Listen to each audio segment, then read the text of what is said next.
नमस्कार दोस्तों, स्वागत है आपका हमारे चैनल अचीव ग्रेटनेस में। हम यहाँ शेयर मार्केट की हर बड़ी हलचल, डेली मार्केट अपडेट्स और चुनिंदा स्टॉक की जरूरी खबरें आप तक कम समय में बिल्कुल साफ साफ और काम की जानकारी के साथ पहुँचाते रहते हैं। तो अगर आप हमारा मनोबल और अपनी जानकारी बढ़ाना चाहते हैं तो इस वीडियो को लाइक जरूर करें, चैनल को सब्सक्राइब करें और बेल आइकन को ऑन करना बिल्कुल न भूलें। साथ ही कमेंट में अपना फीडबैक जरूर दीजिए ताकि हम हर वीडियो को पहले से और बेहतर बना सके। तो चलिए दोस्तों, अब बिना देर के वीडियो को शुरू करते हैं। लगातार तीसरे दिन सेंसेक्स और निफ्टी 50 गिरावट के साथ बंद हुए। बाजार की शुरुआत तेजी से हुई थी, लेकिन बाद में मुनाफा वसूली के कारण तेजी खत्म हो गई। निवेशकों ने मुनाफा काटा, जिससे बाजार नीचे आ गया, जिसके कारण 1,60,000 करोड़ का नुकसान हुआ। सरकार ने इंडियन ओवरसीज बैंक के करीब 57 करोड़ शेयरों को ऑफर फॉर सेल के जरिए बेचने का फैसला किया है। इसमें सरकार अपनी 3% हिस्सेदारी घटा रही है, इसलिए शेयर डिस्काउंट प्राइस पर भी मिल सकते हैं, क्योंकि सरकार का मकसद पैसा जुटाना और अपनी हिस्सेदारी को कम करना है।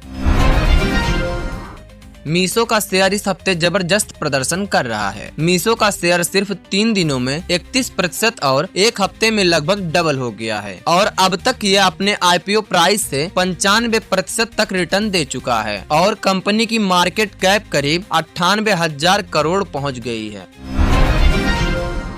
वेदांता के डीमर्जर प्लान को एनसीएलटी अप्रूवल मिलने के बाद कोटक इंस्टीट्यूशनल इक्विटीज ने 2 महीनों में दूसरी बार शेयर को अपग्रेड किया है और टारगेट प्राइस को बढ़ा भी दिया है। इसी वजह से वेदांता का शेयर रिकॉर्ड हाई पर पहुंच गया है और ब्रोकरेज को कंपनी के बिजनेस स्ट्रक्चर, वैल्यू अनलॉकिंग और भविष्य की ग्रोथ पर भरोसा है, इसलिए वह इस शेयर को लेकर बुलिश बना हुआ है।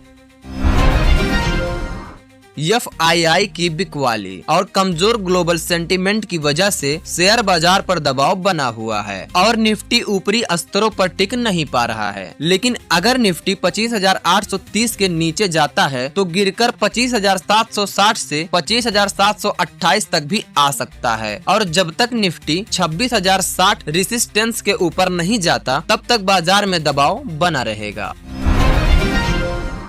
यूनिसेम एग्रीटेक के शेयर की आईपीओ लिस्टिंग फीकी रही। लिस्टिंग के बाद 65 रुपए का शेयर धड़ाम से गिर गया। कंपनी सब्जी, फूल और फसलों के सीड्स बनाती है और हाइब्रिड बीज भी तैयार करती है, इसलिए इसके आईपीओ में सिर्फ नए शेयर्स ही जारी हुए हैं। अब तो देखने वाली बात यह है कि कंपनी आईपीओ के जरिए जुटाए गए पैसों का इस्तेमाल कैसे करेगी। अमेरिका अब रूस पर नए प्रतिबंध लगाने की तैयारी में है और अगर राष्ट्रपति पुतिन शांति समझौता नहीं मानते तो रूस के एनर्जी सेक्टर और तेल सप्लाई करने वाले शैडो फ्लीट पर कार्रवाई हो सकती है। इससे रूस की कमाई और अर्थव्यवस्था पर बड़ा दबाव बढ़ सकता है।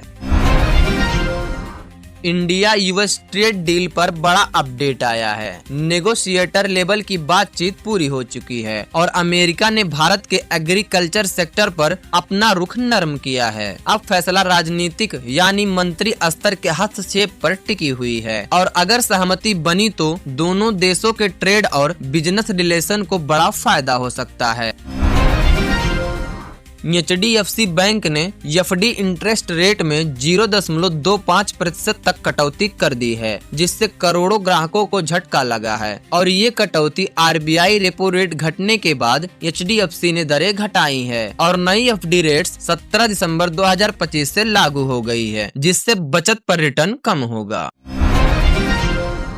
पीएफ खाता धारकों के लिए बड़ी राहत की खबर है। जल्द ही एटीएम और यूपीआई के जरिए पीएफ का पैसा निकाला जा सकेगा। केंद्रीय मंत्री ने बताया कि इसकी तैयारी अंतिम चरण में है। इससे करोड़ों कर्मचारियों को पैसा निकालना आसान और तेज हो जाएगा।